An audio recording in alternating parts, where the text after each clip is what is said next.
The book of Daniel. The story is set right after Babylon's first attack on Jerusalem, and they had plundered the city and its temple and taken a wave of Israelites into exile. Among them were 4 men from the royal family of David: Daniel, who's later named Belteshazzar, and his 3 friends who you probably know by their Babylonian names, Shadrach, Meshach, and Abednego. This book tells of their struggles to maintain hope in the land of their conquerors. The book's design seems pretty simple at first. Chapters 1 through 6 contain stories about Daniel and his friends in Babylon, while chapters 7 through 12 contain the visions of Daniel about the future. But this 2-part shape is made even more interesting by another design feature, and that's the book's language. It begins in Hebrew, the language of the Israelites, but chapters 2 through 7 are written in Aramaic, a cousin language to Hebrew spoken widely among the ancient empires. But then in chapters 8 through 12, it goes back to Hebrew.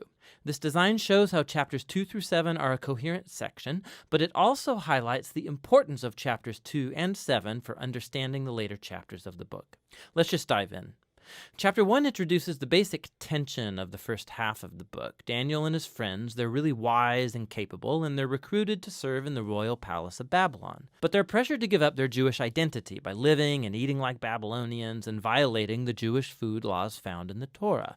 So they refuse, and they choose faithfulness to the Torah, and it puts them in danger. But God delivers them, and they end up being elevated by the king of Babylon. After this begins the Aramaic section, which you'll see has this really cool symmetrical design. So first, the king of Babylon has a dream that, it turns out, only Daniel is able to interpret. It's about a huge statue made of 4 types of metal, and it symbolizes a sequence of kingdoms, and the head is Babylon. But then a huge rock comes flying in, and it shatters the statue, and it becomes this huge mountain. Now, this dream is the first of many symbolic visions in the book, and this one introduces the basic storyline of them all.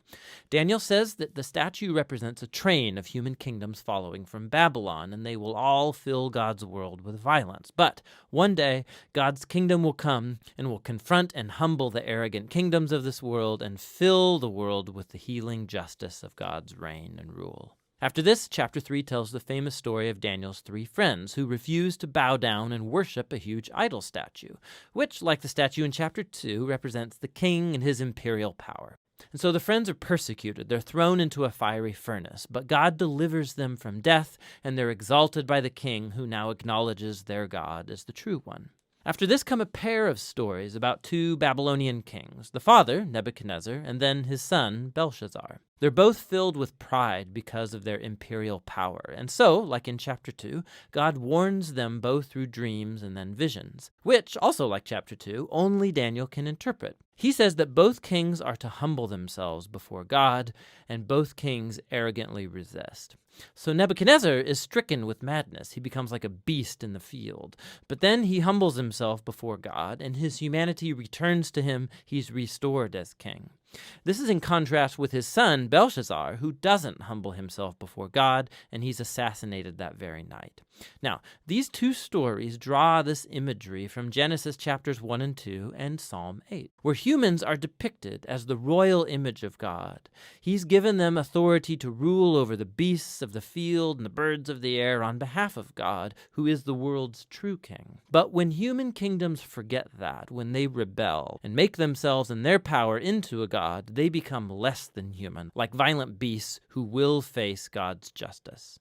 Which brings us to chapter 6, the pair of chapter 3. And this time it's Daniel who's being persecuted because he refuses to pray and worship the king as a god. And so, like the friends, he's sentenced to death and he's thrown into a lion's den. But God delivers him from the beasts, and like the friends, the king exalts Daniel and praises his God, which brings us to chapter 7. It's the pair of chapter 2 and the center of the book where all its themes come together. It's another dream, but it's Daniel's this time. And ironically, he can't understand the dream until an angelic messenger explains it to him. He sees a series of 4 beasts, one like a lion, then like a bear, then one like a winged leopard, each of these symbolizing an arrogant kingdom. And last of all is a super beast, identified as a really evil empire, and it has lots of horns, a common symbol for kings in the Old Testament, and there's one specific horn who is an image of an arrogant king who exalts himself above God and persecutes God's people. Now they are symbolized by a figure called the Son of Man, who's an image for both God's covenant people, but also for their king from the line of David. But then all of a sudden, God, who's called the Ancient of Days, comes and he sets up his throne. He destroys the super beast and he exalts the Son of Man on the clouds, where he comes up to sit at God's right hand and share in God's rule over the nations. We can look back now and see how all of these stories in the first half fit together. The three stories of faithfulness despite persecution, these are meant to offer hope to God's suffering people among the nations. But they suffer because human kingdoms have rebelled against God and have become beasts.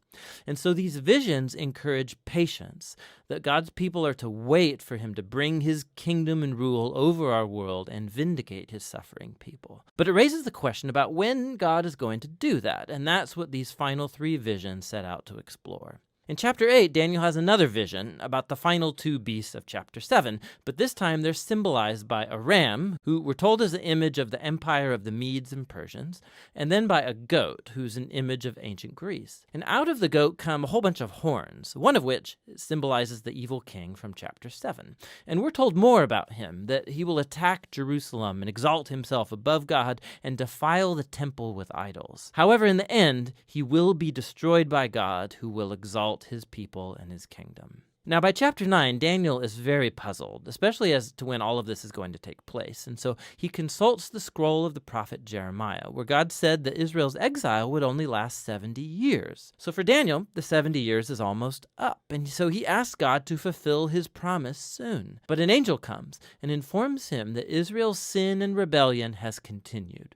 And so their time of exile and oppression will continue on 7 times longer than Jeremiah envisioned. Daniel is deeply disturbed by this, and he has one final vision.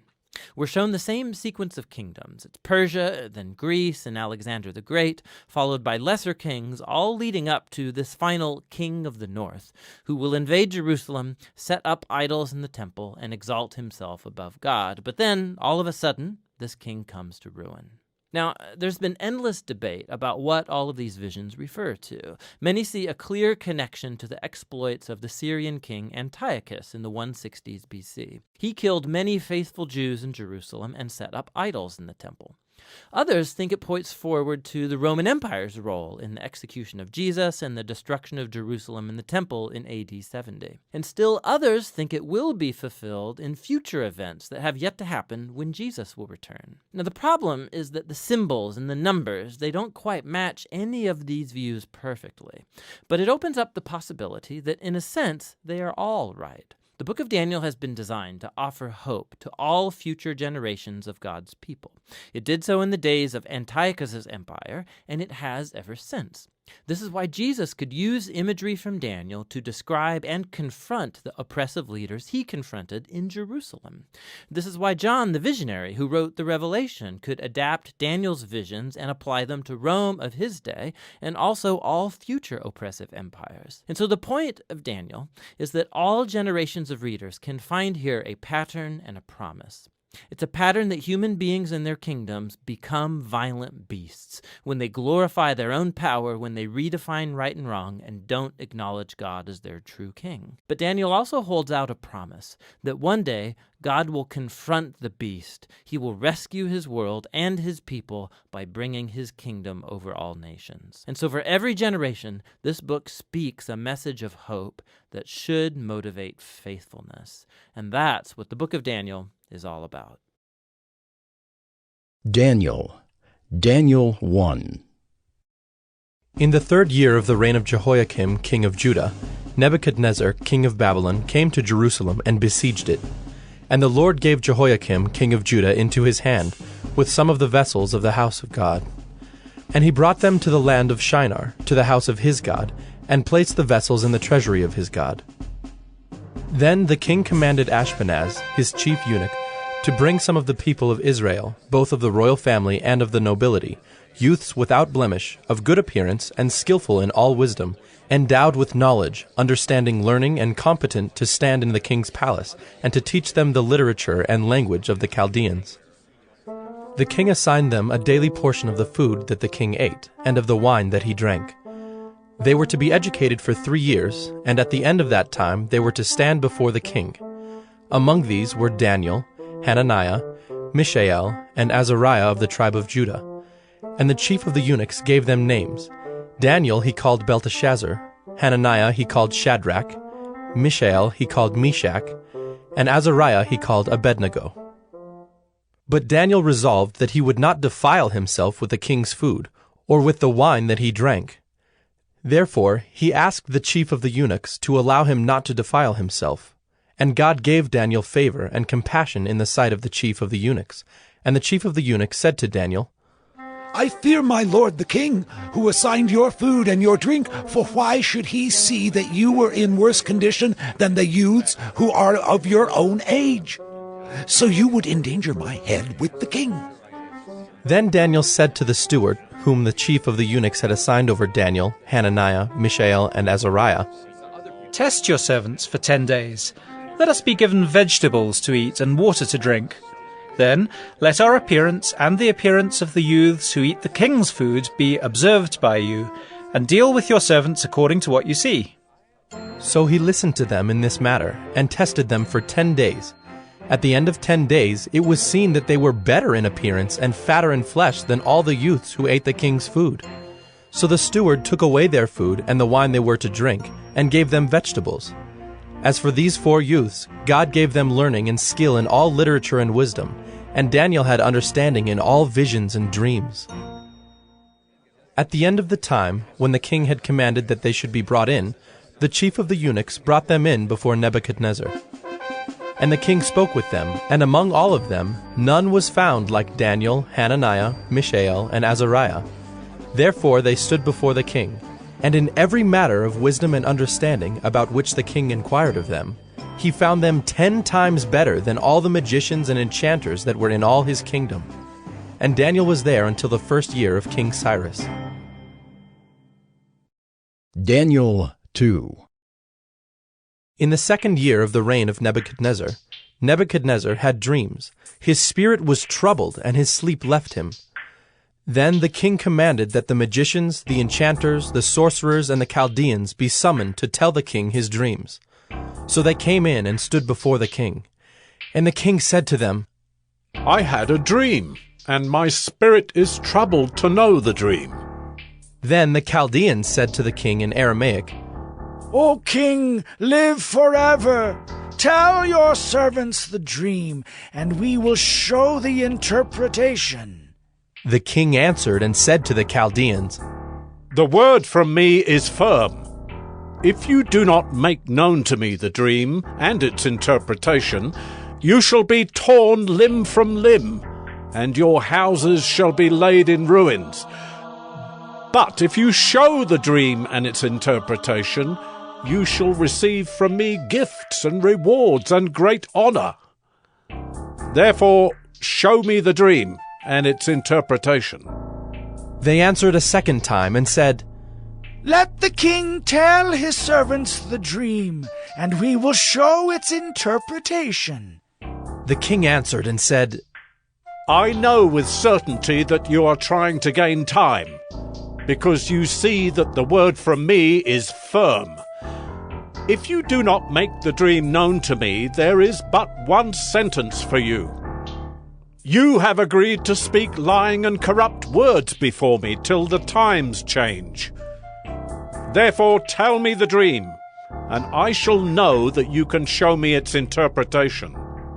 The Chaldeans answered the king and said, There is not a man on earth who can meet the king's demand, for no great and powerful king has asked such a thing of any magician, or enchanter, or Chaldean.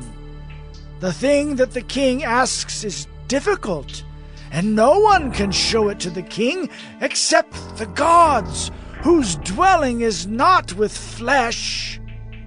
Because of this, the king was angry and very furious, and commanded that all the wise men of Babylon be destroyed. So the decree went out, and the wise men were about to be killed, and they sought Daniel and his companions to kill them. Then Daniel replied with prudence and discretion to Arioch, the captain of the king's guard, who had gone out to kill the wise men of Babylon. He declared to Arioch, the king's captain, Why is the decree of the king so urgent? Then Arioch made the matter known to Daniel. And Daniel went in and requested the king to appoint him a time, that he might show the interpretation to the king. Then Daniel went to his house and made the matter known to Hananiah, Mishael, and Azariah his companions, and told them to seek mercy from the God of heaven concerning this mystery, so that Daniel and his companions might not be destroyed with the rest of the wise men of Babylon. Then the mystery was revealed to Daniel in a vision of the night. Then Daniel blessed the God of heaven. Daniel answered and said, Blessed be the name of God forever and ever, to whom belong wisdom and might. He changes times and seasons. He removes kings and sets up kings. He gives wisdom to the wise and knowledge to those who have understanding. He reveals deep and hidden things. He knows what is in the darkness, and the light dwells with him. To you, O God of my fathers, I give thanks and praise, for you have given me wisdom and might, and have now made known to me what we asked of you, for you have made known to us the king's matter. Therefore Daniel went into Arioch, whom the king had appointed to destroy the wise men of Babylon. He went and said thus to him, Do not destroy the wise men of Babylon. Bring me in before the king, and I will show the king the interpretation. Then Arioch brought in Daniel before the king in haste, and said thus to him, I have found among the exiles from Judah a man who will make known to the king the interpretation. The king declared to Daniel, whose name was Belteshazzar, Are you able to make known to me the dream that I have seen and its interpretation? Daniel answered the king and said, No wise men, enchanters, magicians, or astrologers can show to the king the mystery that the king has asked. But there is a God in heaven who reveals mysteries, and he has made known to King Nebuchadnezzar what will be in the latter days. Your dream and the visions of your head as you lay in bed are these. To you, O king, as you lay in bed, came thoughts of what would be after this, and he who reveals mysteries made known to you what is to be. But as for me, this mystery has been revealed to me, not because of any wisdom that I have more than all the living, but in order that the interpretation may be made known to the king, and that you may know the thoughts of your mind.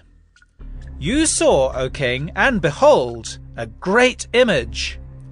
This image, mighty and of exceeding brightness, stood before you, and its appearance was frightening. The head of this image was of fine gold, its chest and arms of silver, its middle and thighs of bronze, its legs of iron, its feet partly of iron and partly of clay. As you looked, a stone was cut out by no human hand, and it struck the image on its feet of iron and clay, and broke them in pieces. Then the iron, the clay, the bronze, the silver, and the gold all together were broken in pieces, and became like the chaff of the summer threshing floors, and the wind carried them away, so that not a trace of them could be found. But the stone that struck the image became a great mountain, and filled the whole earth. This was the dream. Now we will tell the king its interpretation.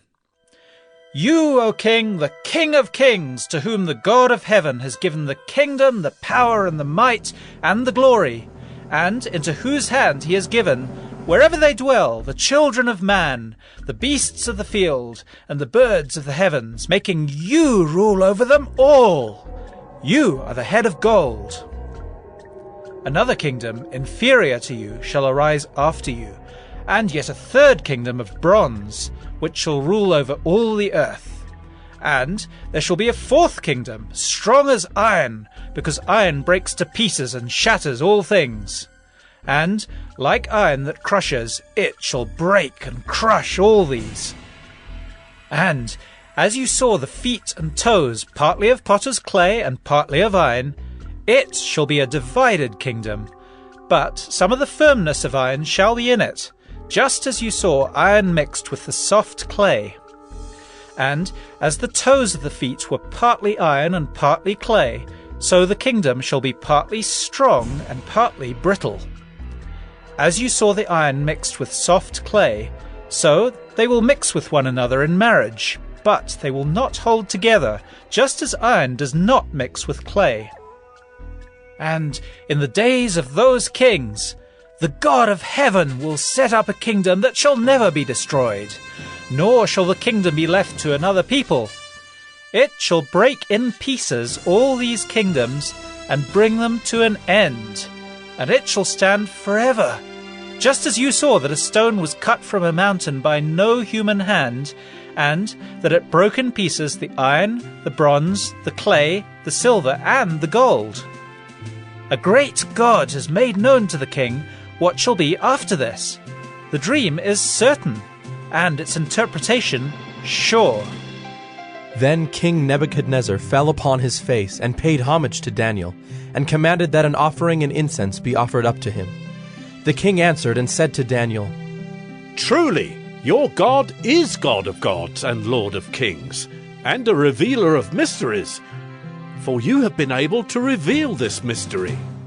Then the king gave Daniel high honors and many great gifts, and made him ruler over the whole province of Babylon, and chief prefect over all the wise men of Babylon. Daniel made a request of the king, and he appointed Shadrach, Meshach, and Abednego over the affairs of the province of Babylon. But Daniel remained at the king's court.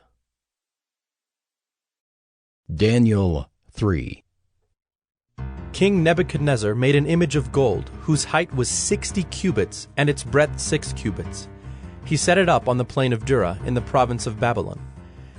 Then King Nebuchadnezzar sent to gather the satraps, the prefects, and the governors, the counselors, the treasurers, the justices, the magistrates, and all the officials of the provinces to come to the dedication of the image that King Nebuchadnezzar had set up. Then the satraps, the prefects, and the governors, the counselors, the treasurers, the justices, the magistrates, and all the officials of the provinces gathered for the dedication of the image that King Nebuchadnezzar had set up.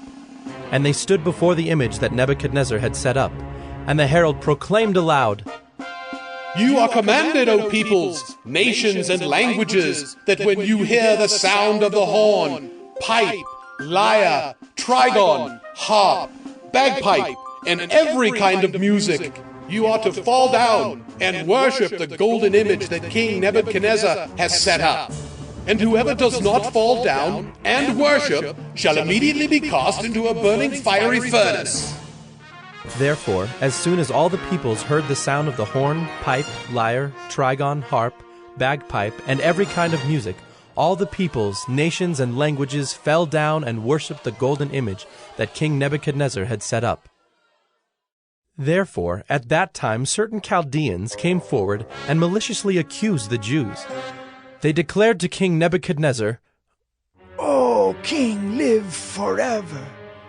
You, O king, have made a decree that every man who hears the sound of the horn, pipe, lyre, trigon, harp, bagpipe, and every kind of music shall fall down and worship the golden image. And whoever does not fall down and worship shall be cast into a burning fiery furnace. There are certain Jews whom you have appointed over the affairs of the province of Babylon, Shadrach, Meshach, and Abednego. These men, O king, pay no attention to you. They do not serve your gods or worship the golden image that you have set up. Then Nebuchadnezzar, in furious rage, commanded that Shadrach, Meshach, and Abednego be brought. So they brought these men before the king. Nebuchadnezzar answered and said to them, Is it true, O Shadrach, Meshach, and Abednego, that you do not serve my gods or worship the golden image that I have set up? Now, if you are ready when you hear the sound of the horn, pipe, lyre, trigon, harp, bagpipe, and every kind of music, to fall down and worship the image that I have made, well and good. But if you do not worship, you shall immediately be cast into a burning fiery furnace. And who is the God who will deliver you out of my hands? Shadrach, Meshach, and Abednego answered and said to the king, O Nebuchadnezzar, we have no need to answer you in this matter. If this be so, our God whom we serve is able to deliver us from the burning fiery furnace, and he will deliver us out of your hand, O king. But if not, Be it known to you, O king, that we will not serve your gods or worship the golden image that you have set up." Then Nebuchadnezzar was filled with fury, and the expression of his face was changed against Shadrach, Meshach, and Abednego. He ordered the furnace heated 7 times more than it was usually heated, and he ordered some of the mighty men of his army to bind Shadrach, Meshach, and Abednego, and to cast them into the burning fiery furnace. Then these men were bound in their cloaks, their tunics, their hats, and their other garments, and they were thrown into the burning fiery furnace. Because the king's order was urgent and the furnace overheated, the flame of the fire killed those men who took up Shadrach, Meshach, and Abednego. And these 3 men, Shadrach, Meshach, and Abednego, fell bound into the burning fiery furnace. Then King Nebuchadnezzar was astonished and rose up in haste. He declared to his counselors, "Did we not cast 3 men bound into the fire?" They answered and said to the king, True, O king. He answered and said, "But I see 4 men, unbound, walking in the midst of the fire, and they are not hurt. And the appearance of the 4th is like a son of the gods." Then Nebuchadnezzar came near to the door of the burning fiery furnace. He declared, "Shadrach, Meshach, and Abednego, servants of the Most High God, come out and come here." Then Shadrach, Meshach, and Abednego came out from the fire. And the satraps, the prefects, the governors, and the king's counselors gathered together and saw that the fire had not had any power over the bodies of those men. The hair of their heads was not singed, their cloaks were not harmed, and no smell of fire had come upon them. Nebuchadnezzar answered and said, "Blessed be the God of Shadrach, Meshach, and Abednego, who has sent his angel and delivered his servants, who trusted in him, and set aside the king's command, and yielded up their bodies rather than serve and worship any god except their own God. Therefore I make a decree: any people, nation, or language that speaks anything against the God of Shadrach, Meshach, and Abednego shall be torn limb from limb, and their houses laid in ruins. For there is no other God who is able to rescue in this way." Then the king promoted Shadrach, Meshach, and Abednego in the province of Babylon.